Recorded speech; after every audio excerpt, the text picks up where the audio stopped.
Hare Krishna. So today we will try to discuss the overview of this Bhagavad Gita chapter 1. So you all know in Bhagavad Gita there are 18 chapters. First 6 chapters are essentially of the main theme is of Karma Yoga. Last 6 chapter the main theme is of Jnana Yoga. Middle 6 chapter are mainly talking about Bhakti Yoga. There are 700 verses and 37 out of 700 verses in Bhagavad Gita. Around 575 verses are there which is spoken by Krishna, one is spoken by Dhritarashtra. Around 40 or something by Arjuna and rest by Sanjay. So these are the main 4 personalities who are speaking. Now in the first chapter, as you all know, it's basically an introduction. So it is divided. Mainly there are 2 sections. One section is the introduction, where there is an introduction of armies of both sides. And second section is Arjuna's 5 reasons why Arjuna do not want to fight. So in the first section, observing the armies also, there are 3 subsections. One is preparation for war, where Duryodhana is talking about. Second is the signs of victory. There are already some signs before the battle begins. And third section is Krishna as Bhakta-Vatsal, because Krishna is driving the chariot of Arjuna. That act proves how Krishna is willing to serve even his devotee, even though he is the Supreme Lord. And second section is talking about Arjuna's 5 reasons why he does not want to fight. So 1.28 to 1.30 talks about compassion. First reason Arjuna talks about is compassion. And 31 to 35 talks about enjoyment.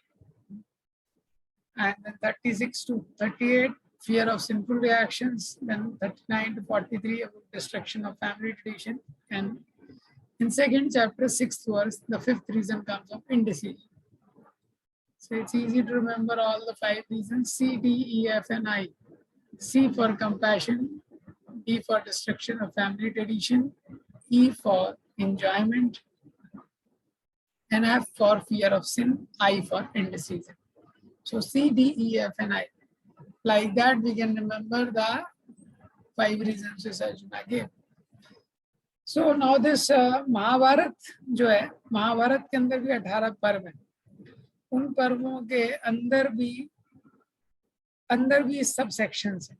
तो जो भीष्म पर्व है, भीष्म पर्व में 13 chapter से लेके 42 जो chapter है, वो जो है उसमें श्रीमद् भगवद गीता आती है भीष्म पर्व के अंदर. तो ये नेस्टेड कन्वर्सेशंस चल रहे हैं. मतलब सबसे बाहर लेवल पे कन्वर्सेशन चल रहा है. जन्मेजय जो कि परीक्षित महाराज के पुत्र हैं और वैशंपायन जो ऋषि थे, वो उनको बता रहे हैं महाभारत के बारे में. उसके आगे उसके अंदर कन्वर्सेशन किसके बीच में चल रहा है? धृतराष्ट्र और संजय के बीच में. तो संजय जो है धृतराष्ट्र को बता रहे हैं. और उसके अंदर से कन्वर्सेशन किसमें चल रहा है? अर्जुन और कृष्ण के बीच में. ऐसा भगवद गीता है. तो धृतराष्ट्रवाचा धर्म क्षेत्रे कुरुक्षेत्रे संवेतायुत्सवा मां का पांडवश्चैवा किं कुर्वत्तु संजय. हे संजय, संजय से पूछते हैं धृतराष्ट्र, धर्म क्षेत्र कुरुक्षेत्र, जो धर्म भूमि है कुरुक्षेत्र में, संवेता वहां पे इकट्ठे हुए, युत्सवा क्यों इकट्ठे हुए हैं लोग? युद्ध की इच्छा से, माम का मेरे, चा और पांडवा पांडु के जो पुत्र हैं, किम कुर्वत उन्होंने क्या किया.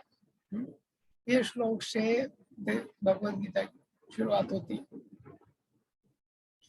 अब इसको बताने के बाद कि उन्होंने क्या किया, अब धृतराष्ट्र के प्रश्न का उत्तर संजय आगे के श्लोकों में देना शुरू करते हैं. संजय वाचा नष्ट्वा दु पांडवानीकं व्यूढं दुर्योधनस्तदा आचार्य संगम्य राजा वचनम अब्रवीत.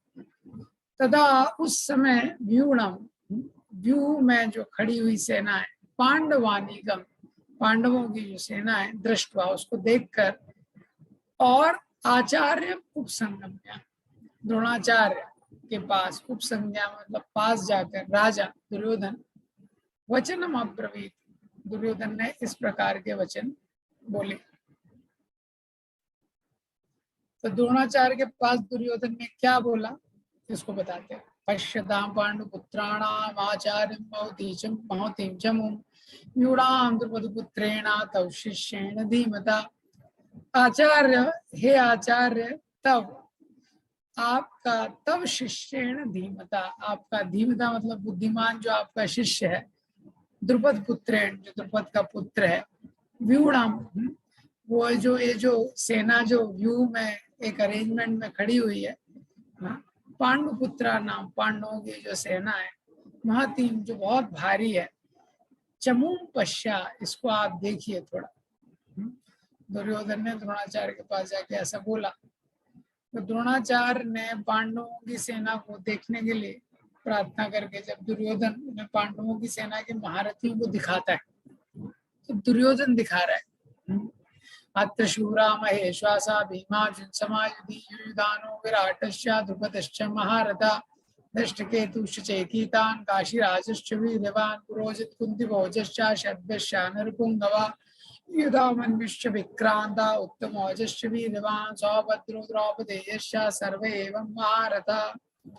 ये सब नाम है। अत्र शूरा सारे शूरवीरों के नाम है। महेश्वासा, महेश्वासा मतलब जो महान धनुर्धारी हैं। भीम और अर्जुन समायुधि, भीम और अर्जुन के समान युद्ध में है, तो उन सबके इसमें नाम दिए हुए हैं। अब ये दिखाने के बाद द्रोणाचार्य के मन में पांडवों के प्रति देश दुर्योधन उत्पन्न करना चाहता था।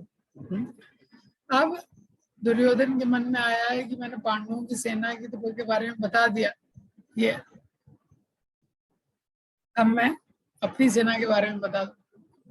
तो केवल पांडवों की सेना के बारे में सुनेंगे तो हो सकता है कि हमारे लोग डिप्रेस हो जाए। अस्माकं तु विशिष्टाये तान्य बोधक द्विजोत्तमा नायकामं सैन्यस्य संज्ञार्थं तं ब्रवीमि। द्विजोत्तमा, हे द्विजो में उत्तम, हे द्रोणाचार्य ब्राह्मण श्रेष्ठ, अस्माकम हमारे पक्ष में, तू मैं हमारे पक्ष में भी बता दूं, विशिष्टा मुख्य रूप से कौन कौन है। निबोध, आप थोड़ा ध्यान दीजिए, निबोध मतलब ध्यान देना। संज्ञार्थम याद दिलाने के लिए, माम सैन्यस्य नानका मेरी सेना में जो नायक हैं उनको मैं बताता हूँ। दुर्योधन बोलता है द्रोणाचार्य से। अब वो सोच रहे नाम किसका लूं पहले, दुर्योधन, द्रोणाचार्य का, भीष्म का, ये दोनों मेन है। लेकिन उसको लगता है कि द्रोणाचार्य का लेना अच्छा है, द्रोणाचार्य ब्राह्मण है। भगवान मतलब आप, द्रोणाचार्य, भगवान भीष्मश्च कर्णश्च, आप भीष्म और कर्ण, कृपश्चा समितिंजया जो कृपाचार्य हैं, समितिंजया जो हमेशा संग्राम में विजयी होते हैं, अश्वत्थामा, अश्वत्थामा है, विकर्णश्च विकर्ण, सोमदत्त, ये सारे हमारी सेना में हैं। उसके बाद इतने सारे लोग हैं, किस किस का दुर्योधन सोचता मैं नाम लूंगा, तो बोलता है अन्य चा भाशूरा मदर्थे त्यक्त जीविता, बहुत सारे शूरवीर मेरे अर्थ के लिए, मेरी प्रसन्नता के लिए, मद अर्थे त्यक्त जीविता अपने जीवन देने के लिए तैयार है। नाना शस्त्र प्रहरणा, अनेक अनेक शस्त्रों को चलाना जानने वाले, सर्वे युद्ध विशारदा, और युद्ध में बहुत एक्सपर्ट लोग हैं। ये द्रोणाचार्य दुर्योधन की बात सुन रहे हैं लेकिन वो कुछ बोल नहीं रहे, द्रोणाचार्य चुप है। ये तो दुर्योधन जो है खुद ही कंक्लूजन बता देता है। अपर्याप्तम तदस्माकं बलम भीष्माभिरक्षतम पर्याप्तम तद्यमेतेषां बलम भीमाभिरक्षतम। तो इसकी अलग अलग वैसे दो व्याख्या है बहुत सारी चीजों की। तो अपर्याप्तम एक अंडरस्टैंडिंग है, दुर्योधन सोचता है कि हमारी शक्ति असीमित है, भीष्म के द्वारा रक्षित है। पर्याप्तम जो इन लोगों की सेना है भीम के द्वारा रक्षित है, इनका बल सीमित है।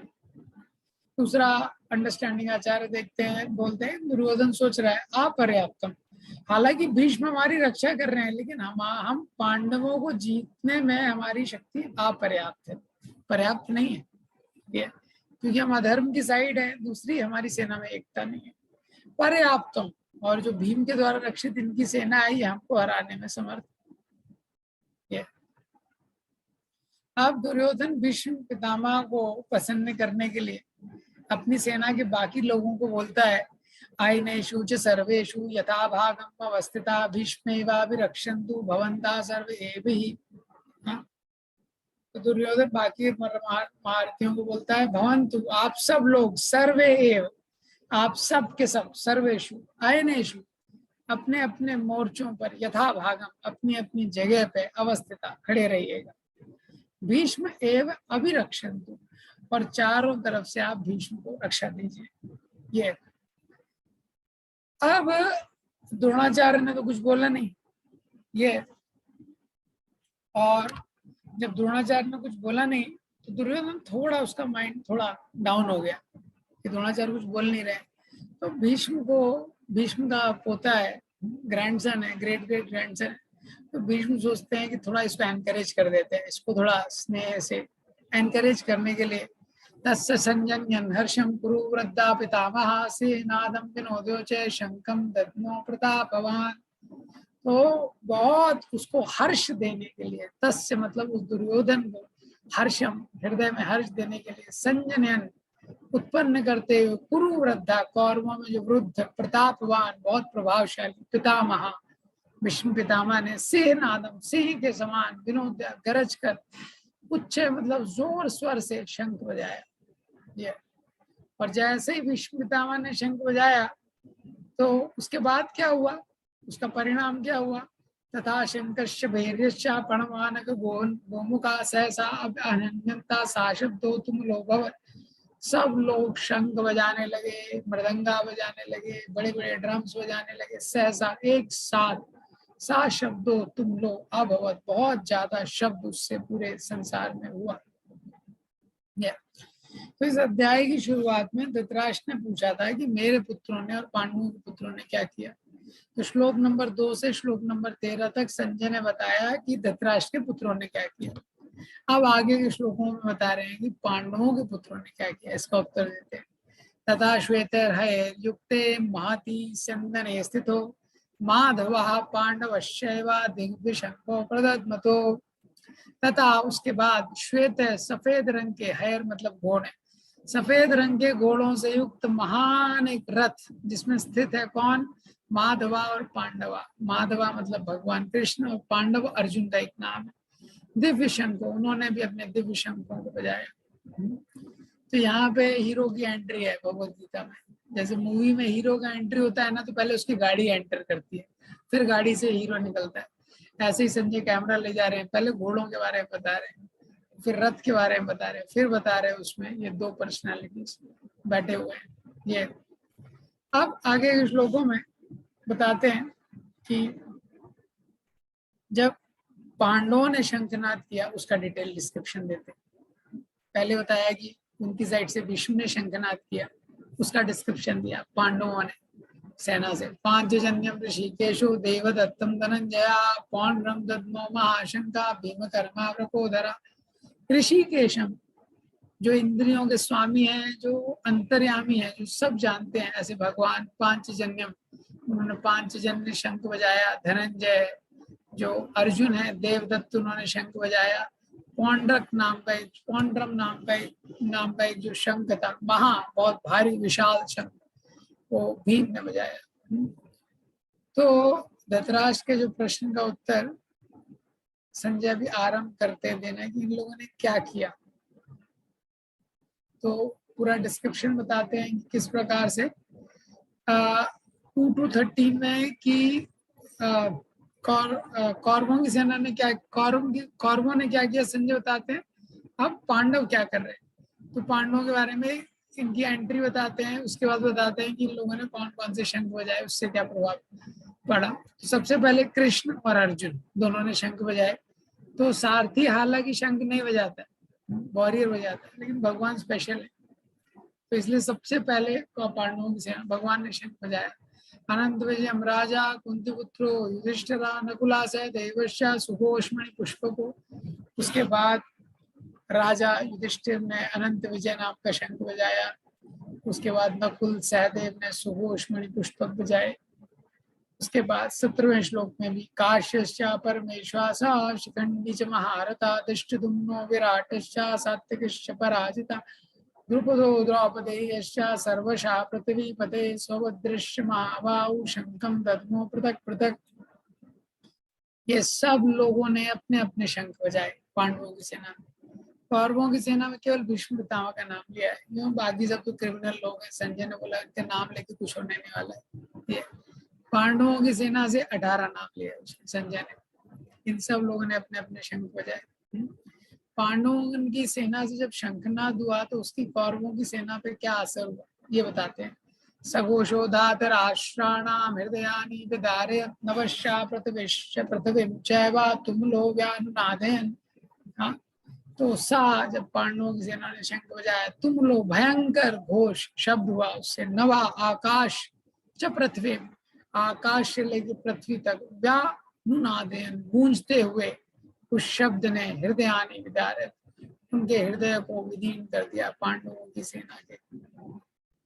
ये तो धृतराष्ट्र ने पहले श्लोक में अपने और पांडवों के पुत्रों के विषय में प्रश्न किया, तो संजय ने दूसरे से 19वें श्लोक तक बेसिकली बताया कि कौरवों ने क्या किया और पांडवों ने क्या किया। अब संजय भगवत गीता के प्रकट्य का जो प्रसंग है उसको आरंभ करते।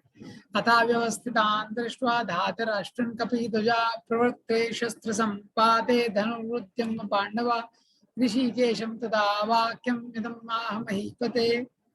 महीपते तो जो मतलब महान राजा है धृतराष्ट्र को बता रहे हैं कि उसके बाद शस्त्र संपाते प्रवृत्ते शस्त्र चलाने की तैयारी होने लगी। तथा उस समय धातराष्ट्र अन्यायपूर्वक जो राज्य को धारण करने वाले राजा थे, धृतराष्ट्र कौरवों की सेना में सपोर्ट कर रहे थे, वो सब एक जगह खड़े थे।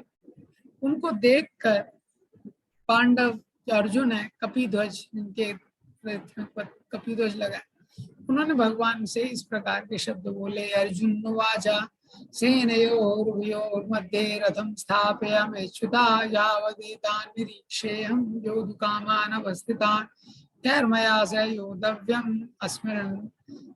योद्धव्यम् अस्मिन् रणसमुद्यमे। तो दोनों सेनाओं के हे अच्युत, अर्जुन ने भगवान को बोला, हे अच्युत उभयो दोनों सेनाओं मध्य, सेनाओं के मध्य में मेरे रथम मेरे रथ को स्थापित आप स्थापित कर दीजिए। यावत कब तक, भगवान बोलते कब तक रथ रुकना है। यावत जब तक, हाँ निरीक्षे, हम जब तक मैं देख ना लूं, दोनों सेनाओं का निरीक्षण ना कर लूं, तब तक मेरे रथ को वहां पे आप रोक के रखिए। योत्समानम् अवेक्षेयं यम् एते अत्र समागता धातराष्ट्रस्य दुर्बुद्धे युद्धे प्रियचिकीर्षवा।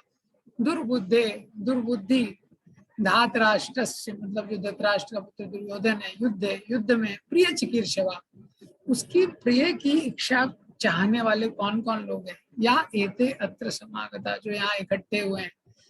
योत्समानम युद्ध करने की इच्छा से, अहम अपेक्षे मैं उन लोगों को देखना चाहता हूँ। तो अर्जुन ने जब ऐसा कहा तो भगवान ने क्या किया। संजय वाचा एव मुक्तम ऋषिकेशो गुडाकेशेन भारत सेनयोर्व्यूहोर्मध्ये स्थापयेत् रथोत्तमम्। तो ऐसा बोलने पे ऋषिकेश जो भगवान है, उन्होंने गुडाकेश जो अर्जुन है, सेनाओं के मध्य में उनके उत्तम रथ को स्थापित कर दिया। भीष्म द्रोण प्रमुखता सर्वेषां च महीक्षितां। कहाँ पार्किंग की भगवान ने गाड़ी की। हाँ, भीष्म और द्रोण प्रमुखता, प्रमुख रूप से भीष्म और द्रोण के सामने, एकदम जहाँ उनकी गाड़ी पार्क थी उसके जस्ट सामने। बाकी सर्वेषां च महीक्षितां, बाकी भी सारे राजाएं थे वो भी सामने खड़े थे, लेकिन एग्जैक्टली सामने भीष्म और द्रोण के थे गाड़ी।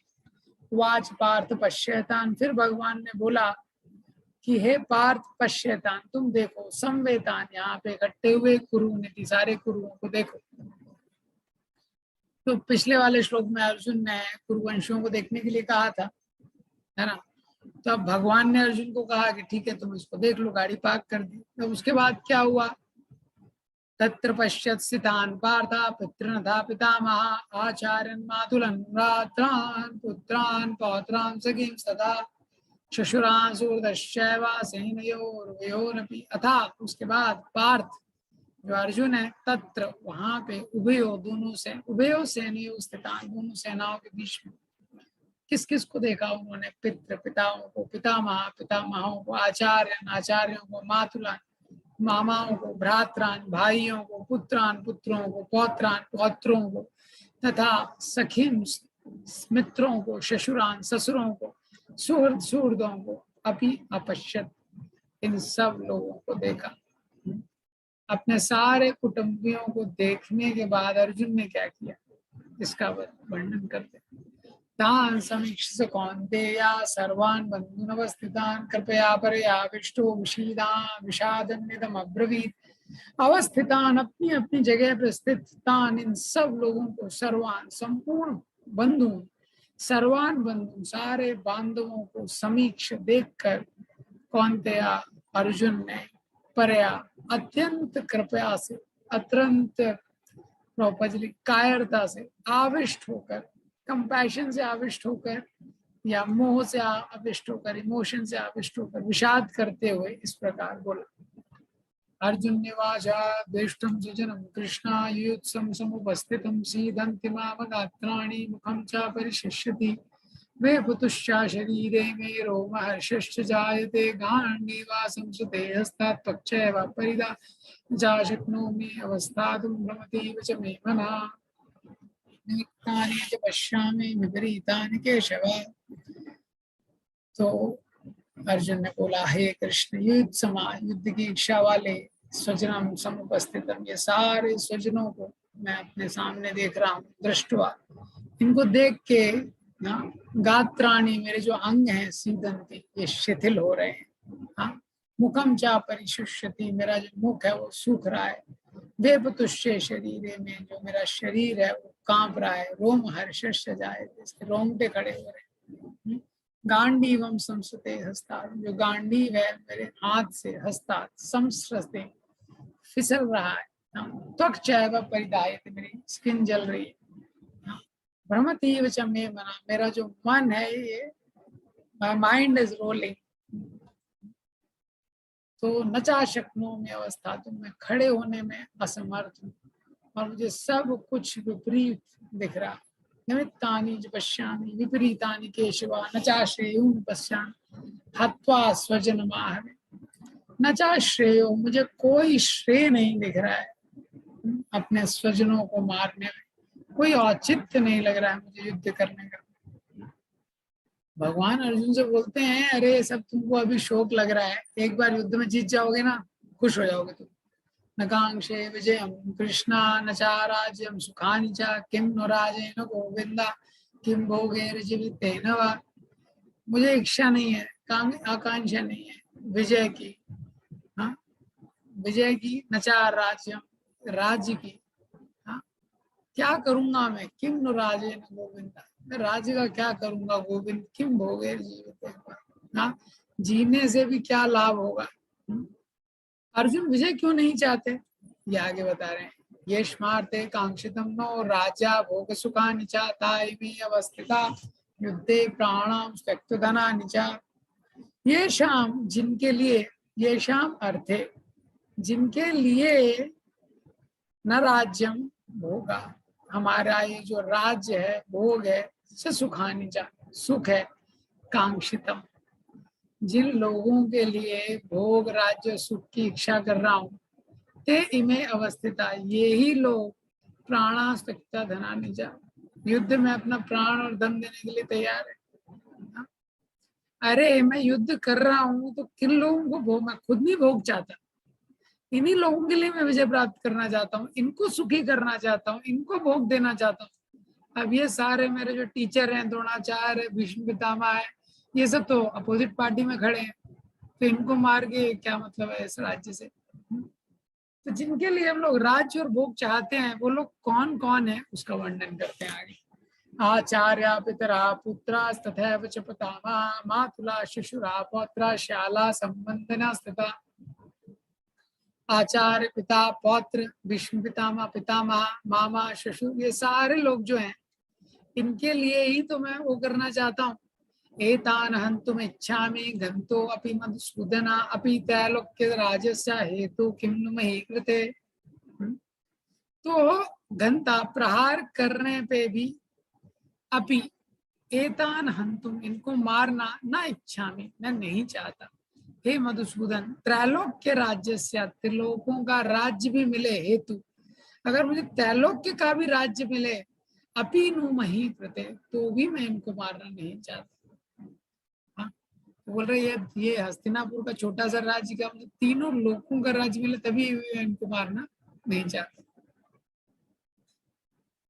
तो अभी अर्जुन ने दो कारण दिए हैं कि दो श्लोकों में बताया है कि स्वजनों को क्यों नहीं मारना चाहता। अब परिणाम की दृष्टि से भी बता रहे हैं कि स्वजनों को ना मारना अच्छा है। एक तो मैं नहीं मारना चाहता क्योंकि इनको ही सुख चाहता हूँ, इनके लिए भोग चाहता हूँ, और रिजल्ट की दृष्टि से भी कि अगर इनको मारा जाएगा तो निहत्यदात राष्ट्राना का प्रीति जनार्दना पापम एवाश्रयेदस्मान् हते हत्वेताना तताइना। हे जनार्दन, धात राष्ट्र में जो धृतराष्ट्र के पुत्र निहत्य मार कर ना हम लोगों को का प्रीति, हमको क्या प्रसन्नता मिले। निहत्य धात राष्ट्र ना का प्रीति से जनार्दना, ये धृतराष्ट्र पुत्रों को मारकर हमको क्या वो मिलेगी। तो ये जो लोग हैं, तो भगवान बोलते हैं अर्जुन लेकिन ये एग्रेसर्स हैं, धृतराष्ट्र के केवल पुत्र नहीं है, एग्रेसर हैं। 6 टाइप के जो एग्रेसर होते हैं, तो दुर्योधन ने सारे 6 क्राइटेरिया फुलफिल किए थे। हाँ, कोई भी कंपनी होती है उसके क्वालिफाई करने के लिए 10th में इतना मार्क्स चाहिए, 12th में इतना मार्क्स चाहिए, ये कंप्यूटर का कोर्स चाहिए, स्किल चाहिए, एक्सपीरियंस चाहिए, बहुत सारे क्राइटेरिया होते हैं। तो एग्रेसर के लिए जो 6 क्राइटेरिया थे, 6 के 6 दुर्योधन ने पूरी तरह से फुलफिल किए थे। तो भगवान बोलते हैं आतताई ना है, तो अर्जुन बोलते हैं ये आतताई भी हैं, तभी भी इनको मार के हमको क्या प्रसन्नता मिलेगी। हमको पापम एवं, पाप ही हमको लगेगा इनको मार के। ये तो अब युद्ध करने को अर्जुन फाइनल अपना बताते हैं, ये कुछ मुझे लॉजिकल नहीं लग रहा है। तस्मान स्वयं हंतुम धातराष्ट्रं स्वबांधवान् स्वजनम कथम मत्वा सुखिना श्याम माधवा। तस्मात मतलब जहां पे भी तस्मात आ गया मतलब कंक्लूजन दे रहा है व्यक्ति। देयरफॉर, हाँ देयरफॉर, इसीलिए स्वबांधवान, अपने बांधवों को, धृतराष्ट्र पुत्रों को, हंतुम मारने के लिए, वयम न अर्हाम, हम लोग योग्य नहीं है, हे माधव, स्वजनम हत्वा कथम सुखिना, सज्जनों को मार के हम कैसे सुखी हो पाएंगे, अर्जुन बोल रहे हैं। तो अब यहाँ पे शंका होती है कि भगवान बोलते हैं दुर्योधन आदि तुम्हारे स्वजन है, ऐसे ही तुम भी तो दुर्योधन के स्वजन हो। हाँ, स्वजन की दृष्टि से तुम तो युद्ध से निवृत्त होना चाहते हो, लेकिन दुर्योधन वगैरह ऐसे क्यों नहीं सोच रहे हैं। हाँ, ये लोग ऐसे क्यों नहीं सोच रहे। तो अर्जुन बोलते हैं यद्यपेते न पश्यन्ते लोगो अपहत चेतसा कुलक्षय कृतम दोषम मित्रद्रोहे च पातकम कथम न गेय अस्माभिः पापं पापं पापाद् अस्मान् निवर्तितुं कुलक्षय कृतम दोषम प्रपश्यति जनार्दन। यद्यपि लोगो अपहत चेतसा, लोभ के द्वारा अपहत चेतसा, इनकी चेतना को हर लिया गया। कुलक्षय कृतम, कुल का नाश करने वाले दोष हो, कुल का नाश करने वाला ये जो दोष है, मित्र द्रोहे च पातकम, और अपने मित्रों को मारना, स्वजनों को मारना भी कितना बड़ा पाप है। पातकम मीन्स बहुत बड़ा पाप। इस संसार में किसी को भी मारना पाप है, उसमें स्वजनों को मारना और बड़ा पाप है। तो पश्यंती, हम लोग उसको देख रहे हैं जनार्दन, हे जनार्दन, कुलक्षय कृतम दोषम, तो ये जो कुल का नाश होने वाला है ये दोष हम लोग देख रहे हैं। प्रपश्यति, हम लोग ठीक ठीक जानने वाले हैं कि इससे कितना पाप लगेगा। हाँ, तो हम लोग इसके बारे में क्यों विचार ना करें कि ये युद्ध करना चाहिए कि नहीं करना चाहिए। हाँ, लोभो अपहत चेतसा, इनकी चेतना को तो लोभ ने हर लिया, इनको छोड़ दो दुर्योधन की पार्टी को, लेकिन हम तो ज्ञान में है, ये हम लोग ज्ञान में देख रहे हैं क्या हो सकता है। इससे कुल का नाश हो सकता है। तो कुल क्षय करने से होने वाले जिन दोषों को हम जानते हैं, वो दोष कौन कौन से हैं, उन दोषों की परंपरा आगे के 5 श्लोकों में बताते हैं। कुलक्षय प्रणश्यन्ति कुल धर्मा सनातना, धर्मे नष्ट कुलम कृष्णा, अधर्म अभिभवत् तथा कुलक्षय, कुल का नाश होने पे सनातना, सनातन मतलब हमेशा से जो कुल परंपरा चली आ रही है, कुल धर्म सनातना, ये जो कुल धर्म है इतनी परंपराओं से पीढ़ियों से चला आ रहा है, प्रणश्यंती, ये नाश हो जाएगा। हाँ, धर्मे नष्टे, और धर्म का नाश होने पे कृष्णम कुलम अधर्म अभिभवती, सारे संसार में अधर्म फैल जाएगा। अगर धर्म का नाश हो जाएगा तो अधर्म फैल जाएगा। अधर्म अभिभवत कृष्णा प्रदूषंती कुल स्त्रिया, और जब अधर्म फैल जाएगा, अधर्म के अधिक बढ़ जाने पे, अभिभवात बढ़ जाने पे, प्रदूषंती कुला स्त्रिया, जो कुल की स्त्रियां हैं वो दूषित हो जाएंगी। स्त्रीषु दुष्टाशु वार्ष्णेय, हे वार्ष्णेय स्त्रियों के दूषित हो जाने पे जायते वर्ण संकर, वर्ण संकर आ जाएगा। संकरो नरकायैव कुलघ्नानं कुलस्य च पतन्ति पितरो वेशम लुप्त पिंडोदका क्रिया संकरा, और जब वर्ण संकर आ जाएगा, कुलघ्नानं च कुलस्य च, कुल घातियों को और कुल को, नरकाय संकरो नरकायैव, ये नरक में ले जाने वाला है वर्ण संकर। लुप्त पिंडोदका क्रिया, और जो तर्पण की क्रिया है, श्राद्ध की क्रिया है, जो पिंडदान की क्रिया है, लुप्त मतलब ये गायब हो जाएगी, बंद हो जाएगी।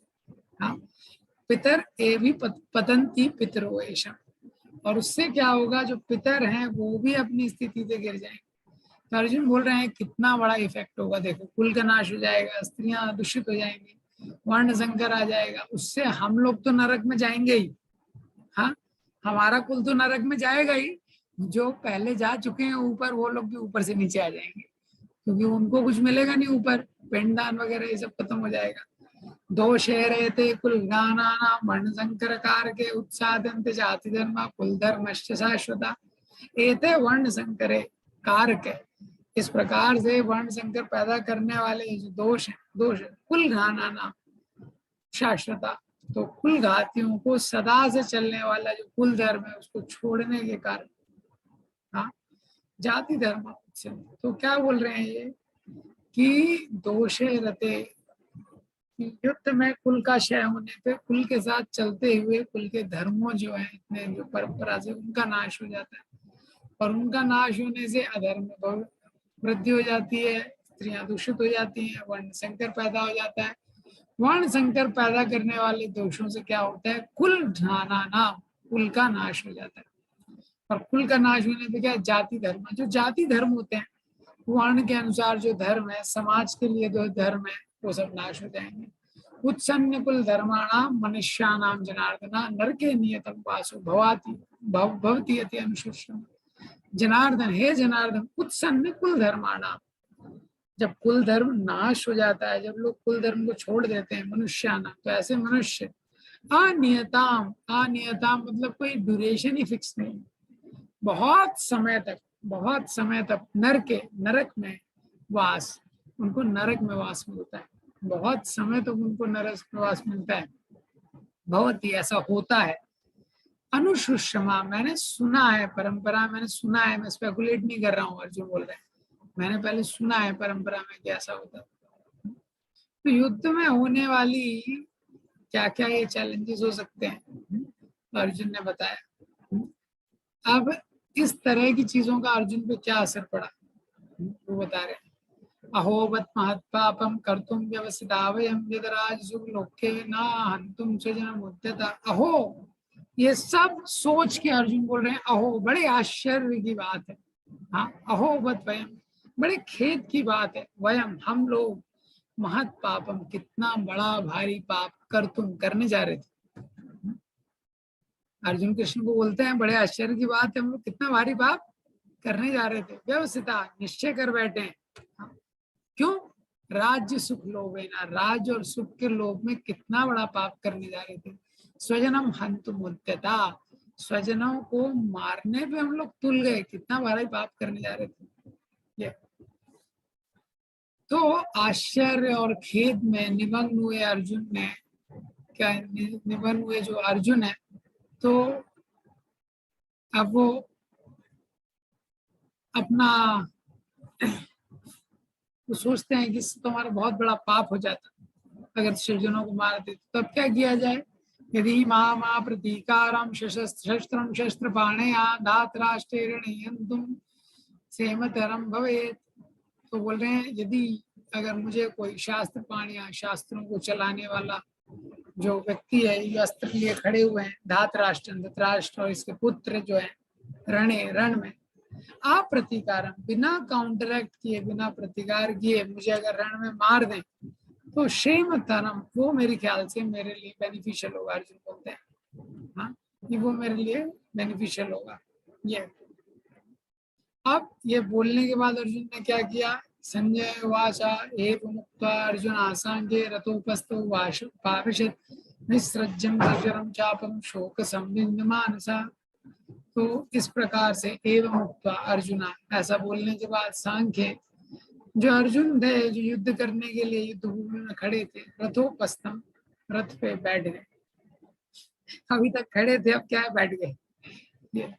उपाविशत, विसृज्य, उन्होंने छोड़ दिया, विसृज्य मतलब छोड़ दिया, त्याग कर दिया, सशरम चापम, जो उनका तरकश था, जो भरा हुआ था, और अपने गांडीव धनुष को छोड़ दिया।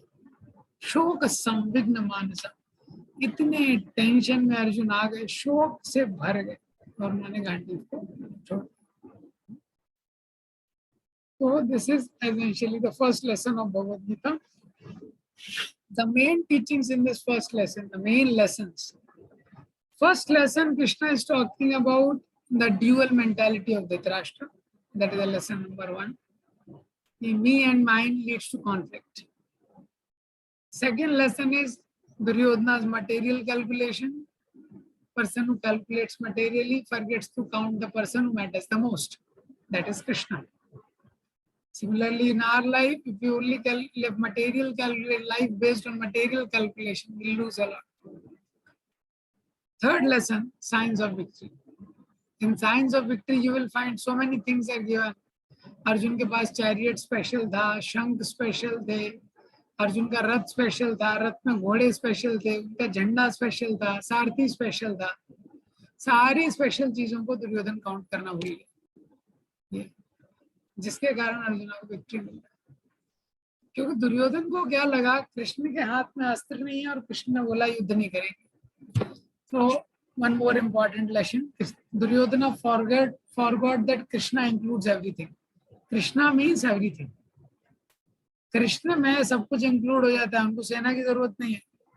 कृष्ण में लक्ष्मी जी अपने आप इंक्लूड हो जाती हैं, जहाँ लक्ष्मी जी इंक्लूड है हम संपत्ति, वेल्थ, फॉर्चून, ऑस्पिरिटी अपने आप इंक्लूड हो जाती है। तो दुर्योधन ये भूल गया कि Krishna includes everything. Science of victory, इतने सारे साइंस जो हैं, ये सारे साइंस पांडवों को कैसे मिले थे? Next lesson is Pandavas accrued it by their efforts and by their attitude. So with right effort and right attitude, Pandavas accrued and accumulated not only the weapons but also the blessings. Life is meant for endeavoring in such a way so that we keep on accumulating the blessings of very human. Next lesson, emotions are very powerful. So beware of what you are seeing, what you are watching, because what you are watching can bewilder you completely. Like that. That is why one has to be careful with the eyes. Like that. We can see the emotions are so powerful, which Arjuna is giving. Like that. And all the arguments which Arjuna is giving is logical. Like that. So it is logical, but there is a higher level of it, which Krishna will tell. Like, after telling everything, Arjuna is confused. Sometimes there's a lot of discussion, after that, no conclusion. So whenever a person thinks selfishly, he cannot come to sound conclusions in life. That's what also the scripture says. Selfish person cannot come to the sound conclusions. That. So Arjuna gave the 5 reasons why he does not want to fight. That. And these are also the reasons which the living entity gives why he cannot practice Krishna consciousness. So this was the end of first chapter. Thank you very much for listening. Hare Krishna.